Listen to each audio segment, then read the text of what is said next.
আপনি কি জানেন পুরীর রথে 4টির বদলে 16টি চাকা থাকে কেন? আর কেনই বা সেই রথ দড়ি দিয়ে টানা হয় না? এর পেছনে কি রয়েছে পৌরাণিক কারণ? দেখুন, বাঙালির 12 মাসে 13 পার্বণ। সেই 13 পার্বণের আর এক পার্বণ হলো রথযাত্রা। আষাঢ় মাসের এই রথযাত্রাতেই রথে চেপে মাসির বাড়িতে যান জগন্নাথ, বলরাম, সুভদ্রা। আর সেই রথের রশি টানতে পুরীতে ভিড় জমান ভক্তরা। ঠাকুরের রথকে একবার চোখের দেখার জন্য দূর দূরান্ত থেকে ছুটে আসেন ভক্তরা। কিন্তু জানেন এই রথের নাম কি? কটি চাকাই বা থাকে তাতে?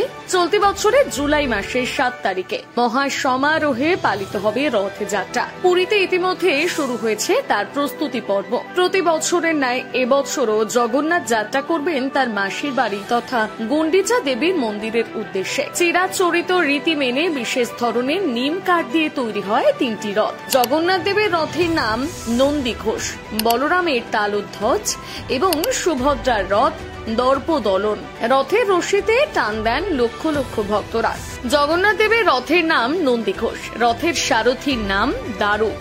রথে থাকে 16টি চাকা, 832টি ছোট বড় কাঠ দিয়ে তৈরি হয় রথ। চাকার পরিধি 6 ফুট 6 ইঞ্চি। কথিত আছে এই রথের নামকরণ করেন স্বয়ং ইন্দ্রদেব। ছোট বড় আকারের মোট 832টি কাঠের টুকরো দিয়ে এই রথ নির্মাণ করা হয়। জগন্নাথ দেবের রথের উচ্চতা 13.5 মিটার অর্থাৎ 45 ফুট। প্রতিটি চাকারই একটি বিশেষ তাৎপর্য রয়েছে। কথিত আছে চন্দ্রের যে 16 কলার কথা আমরা শুনে থাকি সেটা আসলে চাঁদ 16টি কলার পরিক্রমার মধ্য দিয়ে একটি কাল চক্র সম্পূর্ণ করে।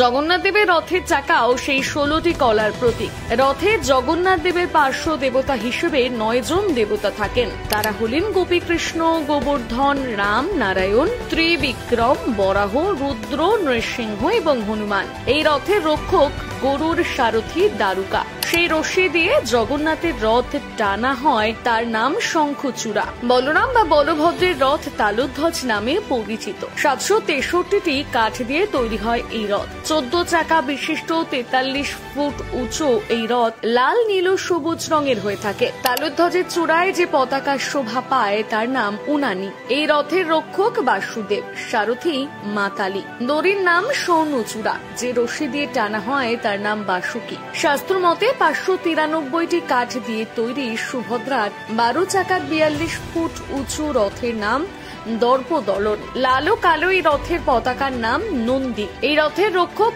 জয় দুর্গা, সারথী অর্জুন এবং রশির নাম স্বর্ণচূড়া।